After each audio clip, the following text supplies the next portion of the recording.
the mighty and resilient Merrimack River, carving through the communities of our great region.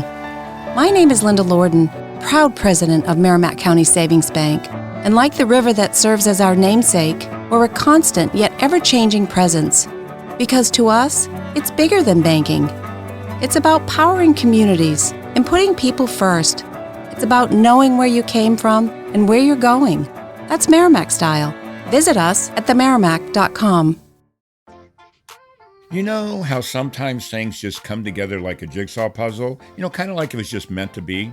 Well, a few months ago, I was at my favorite coffee shop here in Austin, Texas. Hey, big shout out to Joe's Coffee Shop, by the way. Anyways, I was talking to a friend of mine, and he was talking about his dog and how awesome his dog was. I know, everyone always talks about how awesome their dogs are, but just wait. So he tells me about his dog's breed. It's called a Vizsla.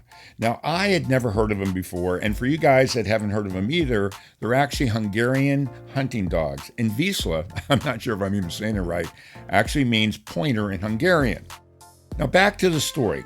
He goes on telling me these amazing history that these dogs have. So one thing leads to another, and I go down this rabbit hole to find out all about them. And a few puzzle pieces later, I find Kathy Rust and was able to get her to join me for this amazing episode. Kathy is an expert in everything Vizsla. She's a breeder of merit with the AKC and really just this amazing, great storyteller. And wait till you hear the story about these Velcro, versatile Vizslas. They go way back. I mean, way back. They go back to Hitler when he tried to eliminate them. The communists tried to eliminate them. In fact, at one point, there was only about a dozen of them left. That's right, a dozen. Now, when Kathy was telling her story, I was just enraptured, and trust me, her love for these dogs, it carries through. Well, you'll just feel it when she starts talking about them when you're listening. So sit back and let me, wait for it, point you, had to go there, in the right direction to these really, really cool dogs. You're going to feel, here we go there again, Velcro to this story.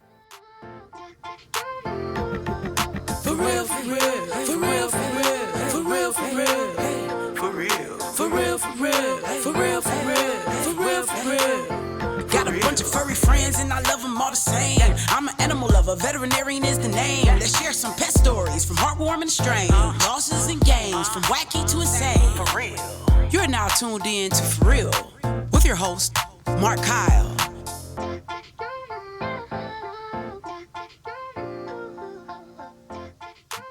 Hey, everybody, and welcome back to the For Real podcast. Today, my guest is Kathy Rust. Now, Kathy doesn't know that I looked this up, but she is actually what they call a breeder of merit with the AKC on the dog Vizsla. And when you guys hear about this dog, their history is amazing. Hey, Kathy, thanks so much for joining. I'm excited to do this. And like I tell you, I've got some friends that are probably more excited than me. I am super excited to share all my knowledge about the Vizsla, which is minimal compared to how long the breed's been around. Oh, yeah. I mean, when I started doing a little bit of reading on it and finding out about them, I know you go back hundreds and thousands of years at this point, but I have a feeling you're going to know a lot more than I know. So it's going to be really good. So for you guys listening, I know typically what I would do is get into Kathy's background, but I thought it'd be really good this time to really, for a lot of people may not know about the Vizsla. So I thought we would actually go into the Vizsla, its history. It's got a storied history, and then get how Kathy's involved, and man, is she involved. So Kathy, let's just start with, them, because I know there's a lot, what was interesting, I thought when I was reading about it, there's a lot of things that people kind of think is true, but they don't know that it's true. So why don't you kind of let's start with the history, and I probably have a gazillion questions. We'll just go from there. That sounds great. Our breed's been around literally since 890 AD. Wow. Where the Magyar tribes were led by Arpad the Conqueror settled in the Carpathian Basin, and the Vizsla breed was created. Basically, way back then, they needed dogs that could be shepherd dogs, it could be dogs that could track down game, that were great family companions. They wanted a dog that could do it all. They wanted a dog that could hunt by scent and sight, and they would also hunt both birds and wild game. Anyways, the first king of Hungary was Stefan I, and we found back all the way back to 1269 AD that there was actually a statue with him with a Vizsla at the base of it.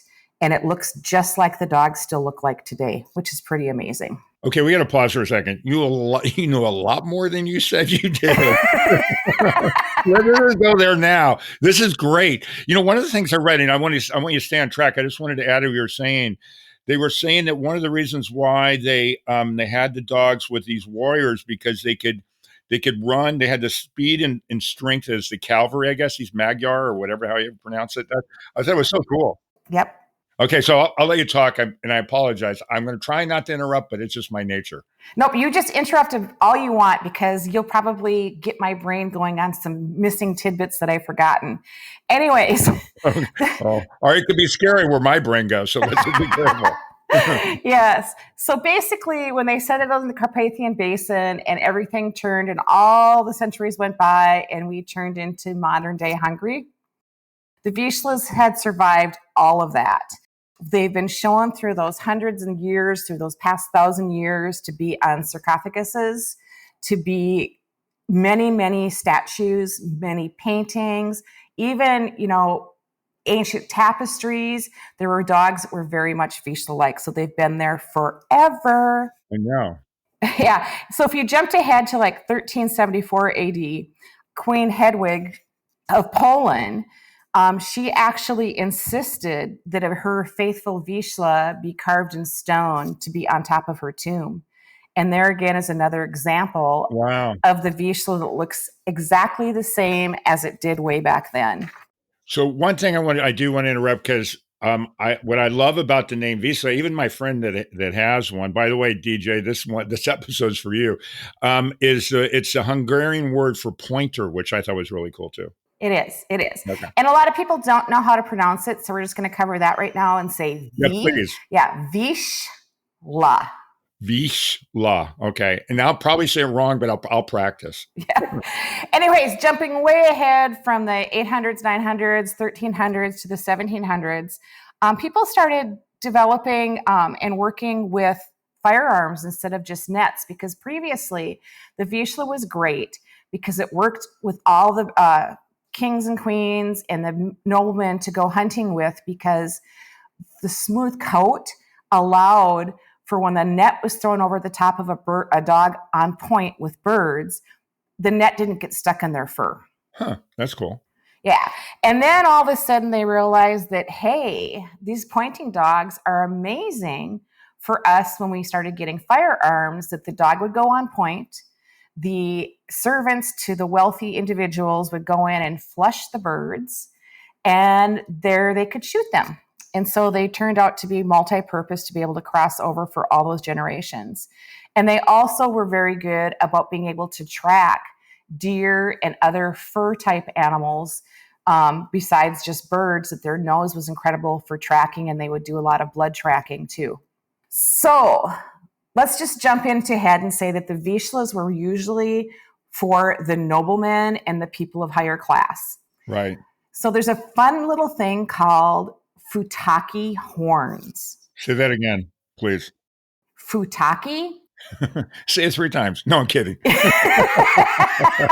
Futaki horns are little tiny bits of skin that stick out of the top of their ears. Uh-huh. And those were to be prized. So dogs that had this little, we call them ear tags, were just little tiny 1/4-inch little tags that stuck out of their ears. Those were prized by noblemen, and they were kept by the noblemen. And the dogs that were produced that didn't have those tags often went to the peasants in the lower class. Huh. No, I didn't read that. That's a cool thing. I love that. Yeah. So Futaki horns are unique to our breed. And nowadays, sometimes people get really worried when they see this little skin flap on their dog's ear and think it's something that needs to be removed. But no, do not remove it. That's the cool thing. It's a very cool thing. Yeah.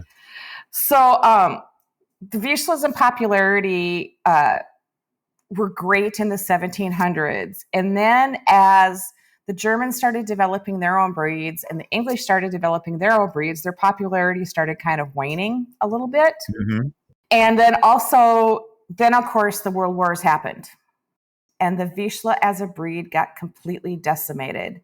They were hunted and killed in huge numbers. Okay, so this is where I want to ask you a question on too. And by the way, it got down to like 12 or something. So, and I know there's a couple reasons why twice they came almost extinct. So one of the things, and there's mixed messages out there. Apparently, Hitler. We're in World War II now. I know we've got World War One. Probably, I probably jumped ahead, but Hitler sent out, I guess, kill gangs to kill them to demoralize the Hungarians. Is that true? Absolutely true. He wanted them gone. Okay. They were not a German created breed. They were prized by the noblemen, and they were also prized by the average worker in the 18 and 1900s. They were great family dogs. They were the dogs. And one of the things you've heard many times through the years, the term 3-dog night. Of course. We say that is very applicable to Vizslas because back in the days before really good furnaces, the dogs went from working in the farm, going hunting, doing all the things, being a companion, to cuddling under the covers with kids in bed. They're true bed warmers. And to this day, almost every Vizsla wants to burrow under the covers with its owner. It prefers being under the covers. Well, there's another thing I want to add, but I'm going to go back to your 3-dog night because that song was one is the loneliest number, so they don't want to be alone. There you go. Exactly. Vizslas are definitely, and we'll get into more of their traits, things. But yes, Hitler wanted them all killed. And then that leads to how they got to the U.S. So literally, the Hungarian people understood that their breed was about to come to an end. And they were very, very, very, very concerned about that. And they definitely wanted to preserve them. So guess what? Some people basically created their own, for lack of better terms, underground railroad for Vizslas. Really? There were a few, yes, their Vizslas got snuck out. That's cool. In suitcases. They were smuggled out of the country. As puppies, I guess, I'm assuming. Yeah, young dogs, whatever they found, they created places for these dogs secretly moved out of the country into other safe zones where they were kept. That's cool. So let me ask you something quick too, because again, I know what you read there. Half the time, you never know what's right or wrong. It's based on somebody's story, but they said they were they've been almost extinct twice. Was Hitler the second time or the first time? He was the second time. Okay, let's go back to the first time because I read something about that. Let's talk a little bit about that and get back to the suitcases. Yeah, a lot of it too was just the fact that their popularity was going down and that people, during after World War I and hitting the Depression years and everything else, maintaining the purity of a dog breed, especially one that was from a fairly small country at the time, was not high on the importance list. And stud books, pedigrees got destroyed. People lost track of where these dogs were at. People could hardly feed themselves, let alone being worried about maintaining a breeding program for a breed. So it went way downhill then. And then as the countries gained back wealth, they repopularized the breed, and then Hitler came in and tried to destroy it again. So what was it later or during that time? Because most of the aristocrats had the Vizslas. How about that? I did right, I think. You did. So most of them had that, and the barons and all these other things I read. And somebody who was trying to get rid of them because it was a sign of nobility, which is another reason why they were trying to get rid of them as well, right? Right, because everything, you didn't want to draw attention to yourself. Uh-huh. And and it was just kind of, there's a whole variety of reasons. And I don't know that any of us know 100% sure after World War I, all the reasons. There's a lot of maybes. And so I think that there's truth in all of the stories. We just don't know as much of it for sure as we did with Hitler. Yeah. Okay. Well, yeah. I'm so glad the Hitler one, because what was funny is when I was talking about my friend DJ, here we go again, he's the one that told me about all the Hitler thing there. And when I started doing research, some people say yes and some people say no. So I'm glad I'm not glad it's true, but I'm glad that the story carries. Let's just put it that way. Yes.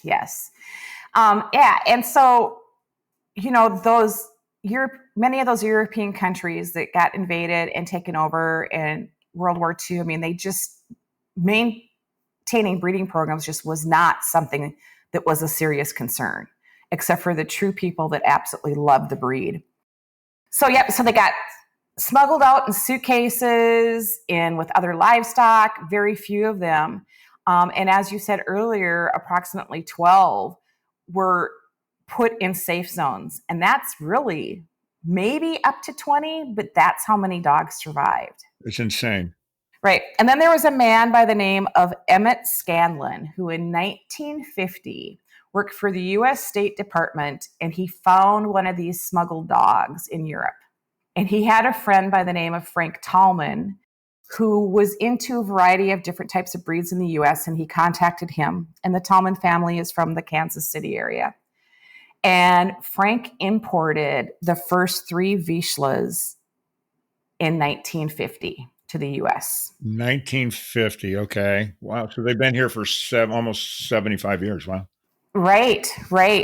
And started then working with the American Kennel Club to showcase these dogs. He got permission to basically have them as a exhibition at an American Kennel Club dog show, and found other people who were interested in the breed and created our own breeding program here in the U.S. So it started in the Midwest and it spread out to fast forward all the way to today, where now they're approximately, I think they're number 34 in recognition of the 200 AKC breeds. Well, I've read that there's, I saw a thing and I've got one. Actually, before I go there, for the guys that are listening, everybody always hears AKC, and I know it's American Kennel Club. Can you kind of just give a little background for people that don't, you know it, but you don't know it, kind of a thing, what that is specifically? Sure. The American Kennel Club is they are the owners of the stud books, what we call, where all the different breeds are recognized, and they have the specifics of every single dog in those pedigrees, the registrations. They maintain the purity of all purebred dogs. And as a side thing, they also host competitive events. Right. But first and foremost, they're a registry, just like we have quarter horse registries, race horse registries, cattle registries. They maintain purity of the different breeds of dogs. What I liked about it, and growing up, we had shepherds and they were AKC dogs back then. But what I liked about it is that when it took a while when they came to the U.S. before they were an official AKC breed, it was several years later. Right. They were 115th or something like that. Right. So they were recognized by the AKC in 1960. Okay. And there's lots of hurdles to jump through to become an AKC recognized breed. That's what I wanted to get into, because you just don't go and say, hey, I got this new dog. Here we go. I'm part of the AKC now. It doesn't work that way. No.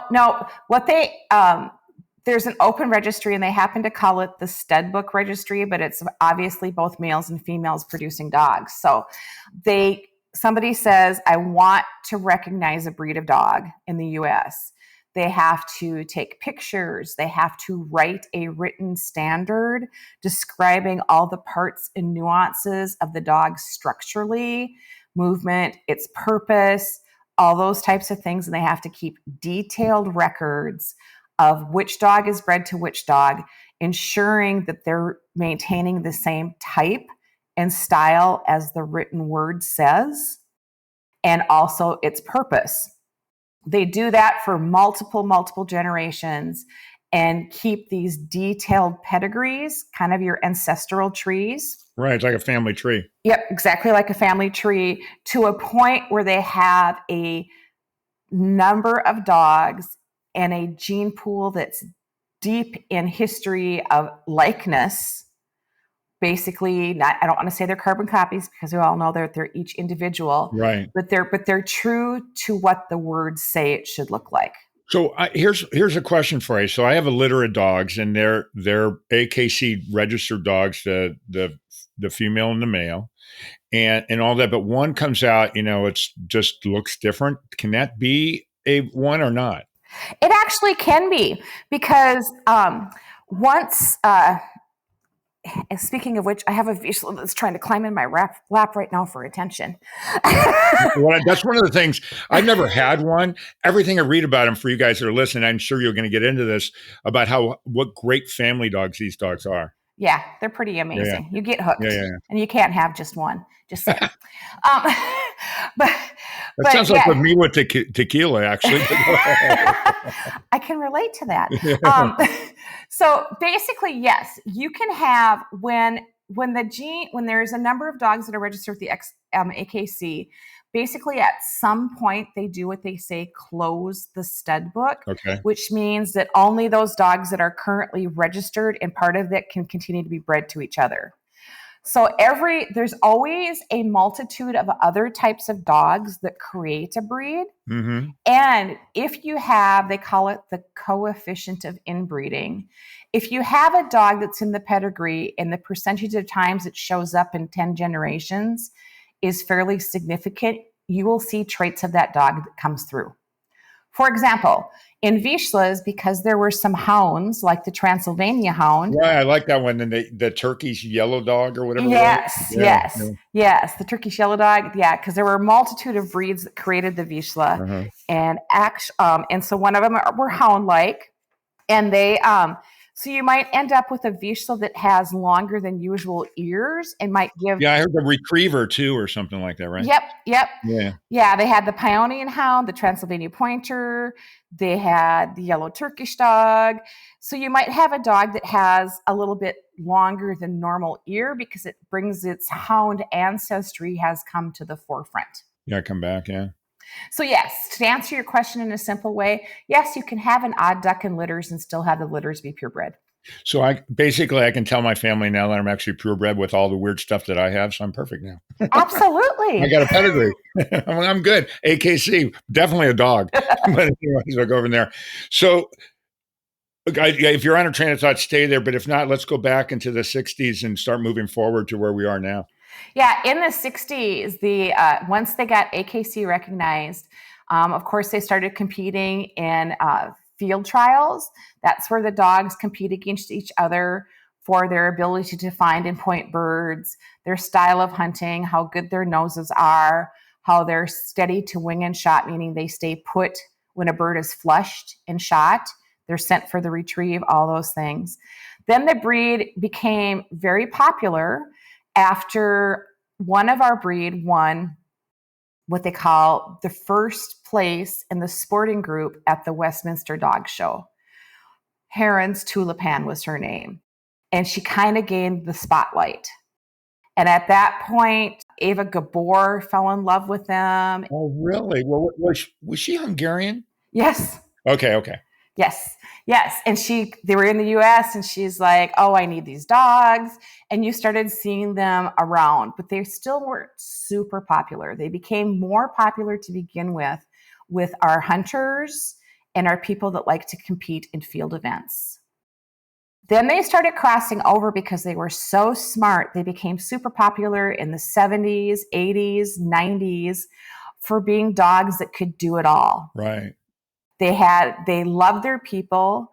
The nickname, the Velcro Vizsla was coined, which means they truly want to be with their people 24/7. Well, let me just interject something. This is I thought it was really cool. So, and this goes back in time because when they had the hunting dogs, again, I'm probably wrong, but I think this is what I read.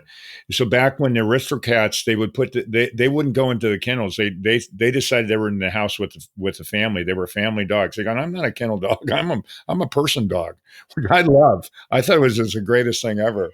Yep. And so oftentimes when we talk to potential owners or people that are looking for a Vizsla, the very first thing oftentimes we'll ask is, where do you expect your dog to stay?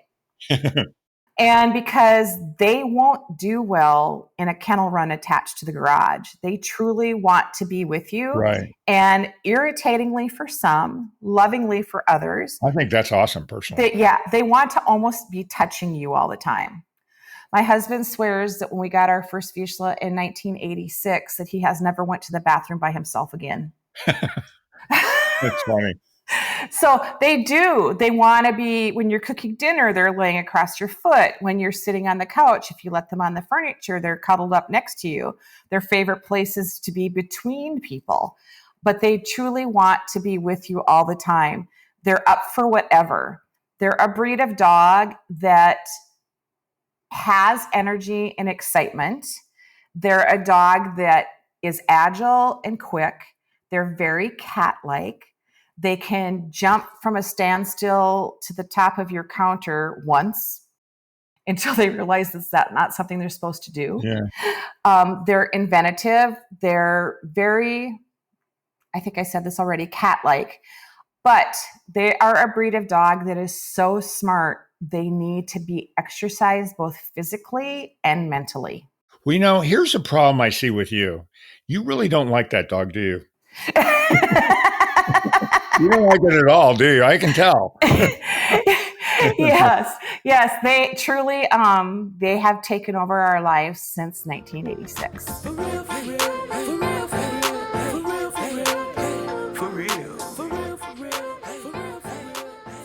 And we'll be right back. We are supported by PrepVet, providing stem cell therapy for pets. As a pet lover, did you know your pet can benefit from the incredible healing power of stem cell therapy? Prep Therapy offers a groundbreaking solution taken right from your pet's own blood. Say goodbye to joint pain, arthritis, kidney and liver conditions, and more. They'll experience faster recovery, increased vitality, and extended quality of life without the need for surgery or harmful drugs. Put the wag back in their tail and discover Prep Therapy today at PrepVet.com. Save 10% with promo code FurRealPodcast, covered by most pet insurance. Okay, it's official. We are very much in the final sprint to Election Day. And face it, between debates, polling releases, even court appearances, it can feel exhausting, even impossible to keep up with. I'm Brad Milkey. I'm the host of Start Here, the daily podcast from ABC News. And every morning, my team and I get you caught up on the day's news in a quick, straightforward way that's easy to understand, with just enough context so you can listen, get it, and go on with your day. So, kickstart your morning. Start smart with Start Here and ABC News, because staying informed shouldn't feel overwhelming. So I got another question. So you know how Chihuahuas like to get under the covers? Are those the kind of dog these big dogs want to get?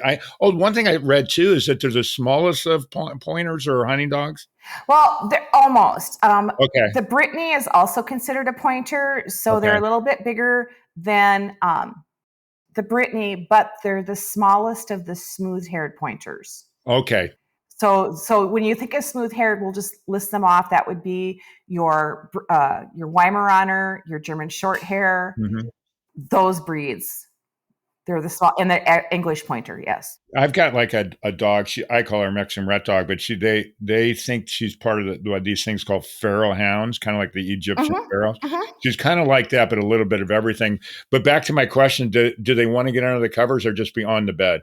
Oh no, under the covers, and sometimes that's funny. Yeah, and sometimes it's a bit of a fight because sometimes you're like, you're too hot. I don't want you under the covers with me. Right. So we always say, if you let your Vizsla into the bed, you have to dive in and claim your space first. Oh, they're pushy too. But yeah, I have had, Vizslas that literally go under the covers all the way to the foot of the bed, down by your feet, and stay there all night long. So I wonder something. So and I don't know if it's an old wives' tale. So they say that the Chihuahuas, I've had Chihuahuas, so we've always had dogs, all kinds of different ones. That one of the things that the royalty liked is that Chihuahuas would go down to the bottom and they'd use them as foot warmers because they're warm. I wonder, since the royalty had it, if they were doing the same thing with just a bigger foot warmer.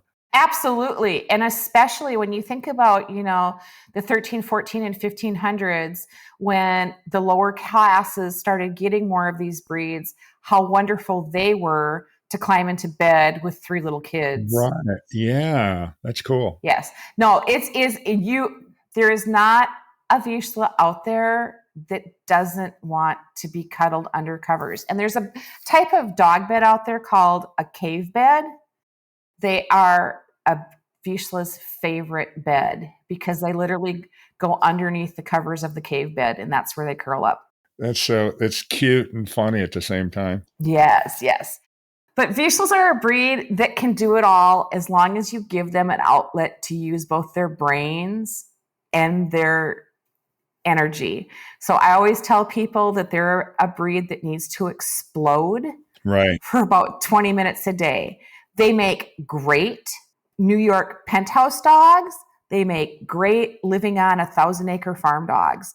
They can do it all as long as you give them something to do and you spend time with them. So stimulation, they need to be stimulated. Absolutely, they need to be stimulated.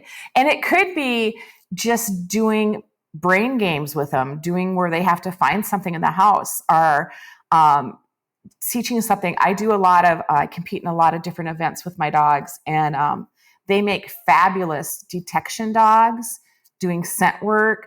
They're being focused more on now for doing public, whether it be drug or explosive detection dogs.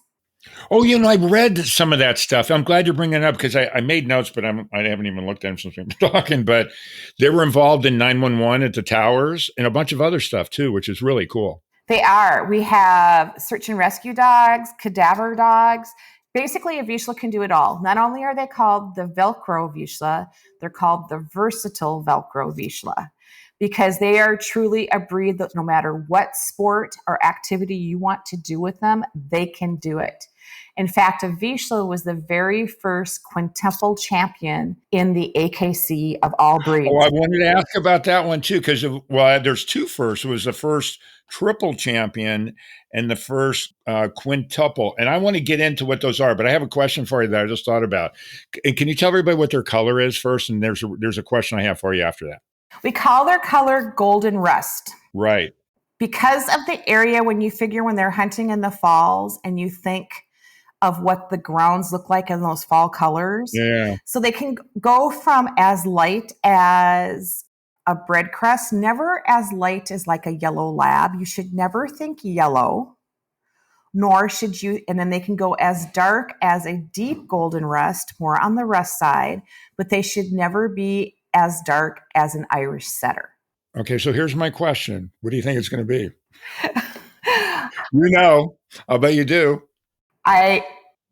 Where did you get your name? Oh, yeah, that's hilarious. Yes. So for you guys listen, I introduced her at the beginning, but it's Kathy Rust. I'm start thinking, wait a minute here. Okay, what you're going to really love is that I also have Vizsla colored hair. You're kidding. That's hilarious. Yes, and I didn't pick the breed to begin with. My husband did, which, of course, with it being rust, absolutely has to be. Yeah, that's so funny. Anyways, I told you we're going to get off track. I go to weird places. I'm sorry. That's okay. So, talking about Vizsla color, they're not, while they're a solid colored dog, they're really not solid colored, meaning that their golden rust has various shades of golden rust. It's camouflaged. Yeah. So basically their main body is very solid colored, but right behind the shoulder blades and on the front of the neck and on the back of the thighs, they can have a little bit lighter golden rust. It kind of makes them glisten more. And we call that, another little term for it is we call the shading right behind their shoulder blades is lighter. That's called an Esterhazy saddle because it looks a little bit like how an English saddle is put on a horse. I intentionally don't do video because one is I don't have to dress up and you don't either. But if you get to see the smile on my face and I'm sitting there going, okay, let me think. Your verbiage when you talk about this dog, it's like the perfect dog. It's so funny listening to how you talk about him. You love him a little bit. I know, I can tell. Oh, very much so. Yeah. We loved him enough that we've at one time, right now we have 4. We've had as many as 8 because you cannot give dogs that require human attention many more than that, enough human attention. Sure. But yes. So our dog was the first quintuple champion, which meant it was an agility champion. That's where they do the jumps and the tunnels and they climb the obstacles. It was an obedience trial champion where it does healing, comes, stays, all that kind of stuff. It was a field champion, meaning it competed against all other pointing breeds to earn a championship. It won many competitions. It was also what they call an amateur field champion, meaning the owner and trainer was an amateur at it, just an average family guy and not a professional. And this was the quintuple one. Right. Yes. Yes. And then, so yeah, it was just amazing. And now our dogs do it all. We have dogs that are champion tracking dogs, that are detective scent work dogs, that are rally champions. We compete with all breeds of dogs, and no matter what the competition, if there's a Vizsla entered, is often in the top. Wow. Well, and you know what's weird about it? Now, this will be hard for you to understand, but for somebody like myself, I know, it's funny. I've been telling some people, whenever when they're asking what's the next episode, I've talked to them. I would say probably 40% of the people have heard of Vizsla, but I hadn't, which is, and here I am in the animal world. I just didn't know the breed. And, now everybody's going to know. Next thing you know, we're going to have, instead of having the 200 or 2,500 new puppies a year, we're going to have 5,000 at the rate we're going to keep talking. Yeah. It's amazing. They really are a good breed. For like a house pet, I always say that they are equal to the activity of your house. Oh. So you imagine, 2 or 3 toddlers running around with their arms up in the air screaming. A Vizsla will be right in the mix. And they'll be crazy too.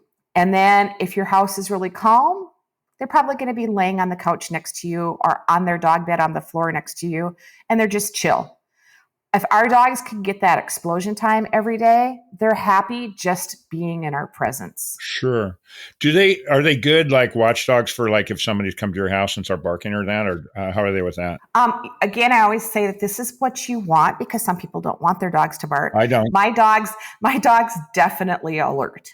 My dogs bark way more than I want them to bark. My one dog in particular, my feral hound one, she just, if a truck is going by, she's barking no matter what it is, and she's never going to be trained out of it. It's just her thing. It's like she's playing with it. Yeah, they'll definitely alert bark, and then they'll be like super happy. A Vizsla, not necessarily.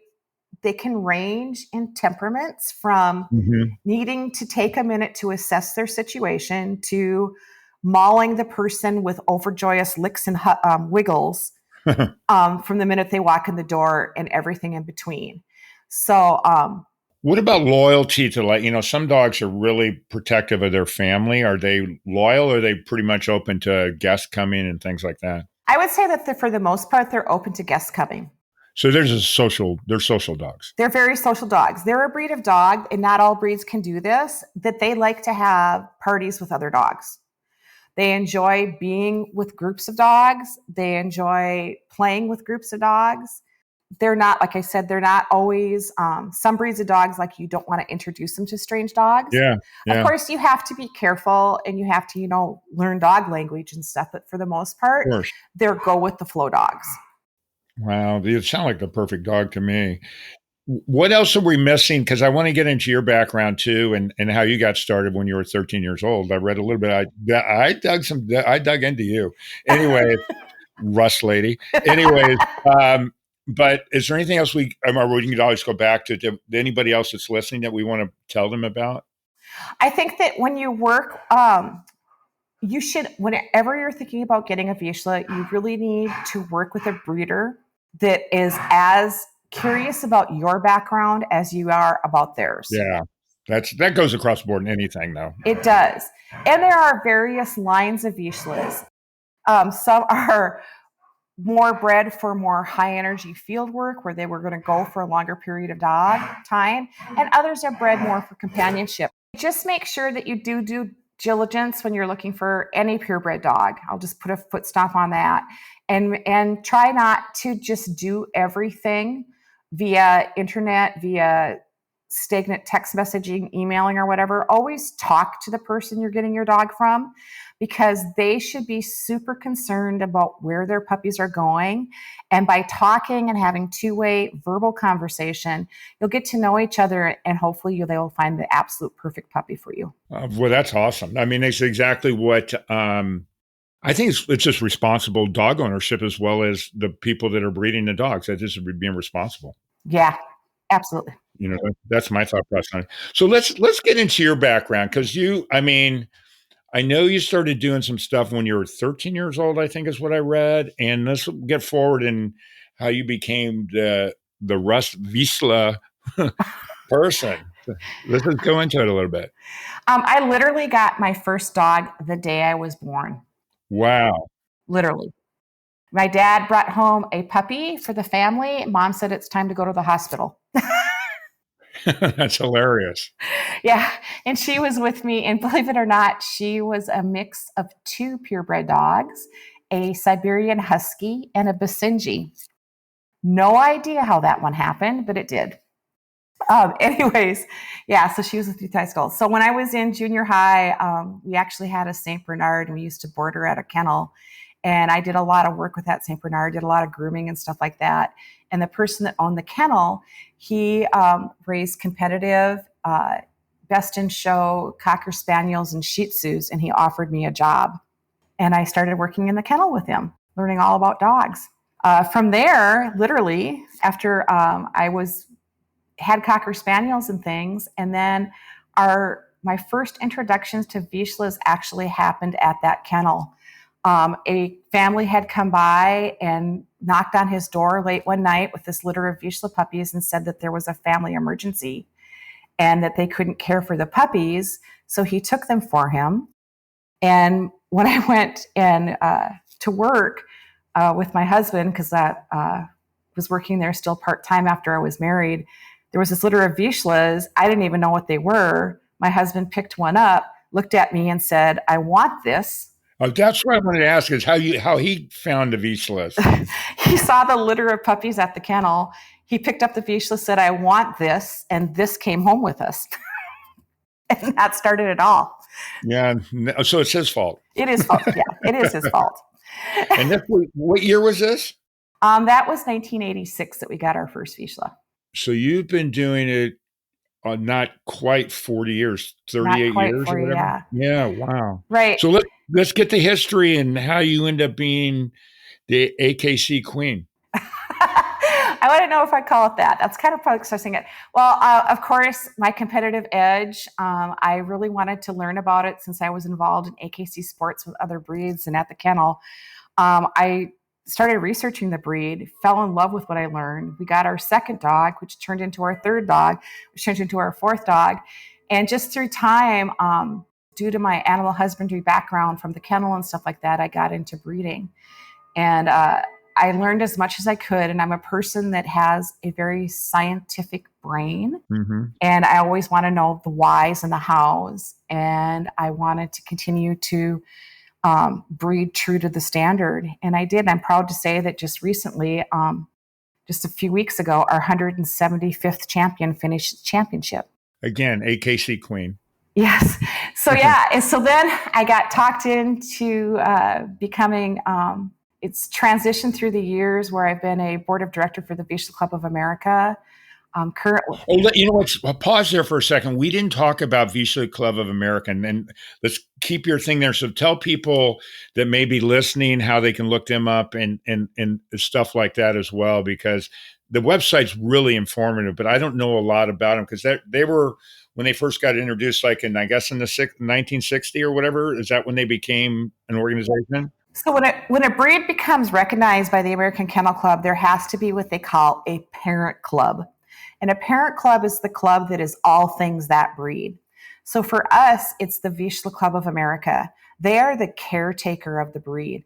They're the people that maintain the written standard, that contain the historical importance of the breed, that host events that truly are only Vizsla, our national show specialty, our national field trials.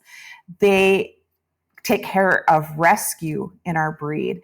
They help with maintaining the future of our breed.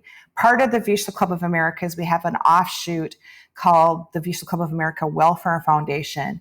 And through that, we maintain the health and welfare of our breed, which includes doing health surveys. We just finished a health survey this last year Mm-hmm. where we sought all Vizsla owners to answer about 50 questions about the health of their breed to figure out if we're having any issues, what we can do better. The Vizsla Club of America is the one-stop shop for all things Vizslas, and I highly encourage people to look up vcaweb.org. Perfect. To look at, again, that is vcaweb.org, to learn more about the breed and also any regional clubs in your area. You know where that gets confusing because of the VCA clinic. So VCA web for you guys listening, that's a big thing. Mm-hmm, mm-hmm. Okay. But yeah, they are the place that maintains the breed and ensures that the breed is here for us for hundreds of years into the future. Okay, now let's go back to the queen again. So you're now doing this thing. You got one or two dogs when you guys first got the first one. We got one puppy. Yeah. And then the next year I had to have a second. Of course. And then yeah. And then third and the fourth and fifth.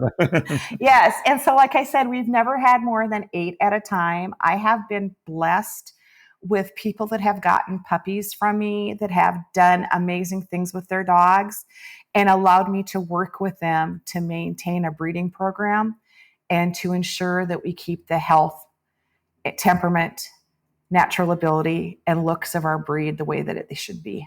So you also breed them, you train them. Do you train them as well? I train my own personal dogs. Okay. Yep. And I compete with them in agility, scent work, rally, obedience, conformation, you name it, we do it. Were you in 4-H when you were in school too, when you were growing up? I was not. I'm sorry. That's kind of now. Did you? For everybody's listening, you're in North Dakota now. Were you in North Dakota when you were growing up as well? I was. Okay. But I had my relatives were farmers, cattle ranchers, had horses, so I was involved in all that stuff growing up, but not actually 4-H. And I spent many, many, many years in the military, so sometimes my dog hobby got put on hold. Oh, so you were moving around. Yeah. So now, so I'm an AKC licensed judge. I can judge 8 different sporting breeds at dog shows. I'm the delegate for the Vizsla Club of America. I'm part of our welfare organization, and I also do public speaking about breeding and maintaining and starting people's breeding programs. So talk about the welfare program. What is that specifically? The Welfare Foundation is our 501(c) nonprofit organization where we maintain the health of our breed. We fund, through our donations, we fund research specific to any issues Vizslas are having. For example, if you want to think of hemangiosarcoma is becoming more prevalent in many, many breeds, and it has also hit the Vizsla. And so we fund research for hemangiosarcoma projects. We fund research for anything that we feel could benefit our breed as a whole, as well as helping through our grant program for special rescue situations. So for you guys that are listening that are Vizsla owners, that's on the Vizsla of America website, or is that a specific website? You can get to it from the Vizsla Club of America website. But you can also, hang on one second, I should know this by heart. And by the way, for anybody listening, I'll have it in the description as well. VCAWF.org. Welfare, okay. Yep. VCAWF.org will get you directly to our Welfare Foundation, and we would love donations because we always have needs coming up. Well, I always like bringing it up because, nobody likes to ask, but if you don't ask, you don't get. Exactly. Yeah. Exactly. So anyhow, dogs have kind of taken over my life, and I love to visit with people and help them with their breeding programs and help them evaluate puppy litters and stuff. And I guess I kind of have just evolved through the years. So when you're like doing with your own dogs and training with that great weather you guys have during the winter, what do you do during the winter?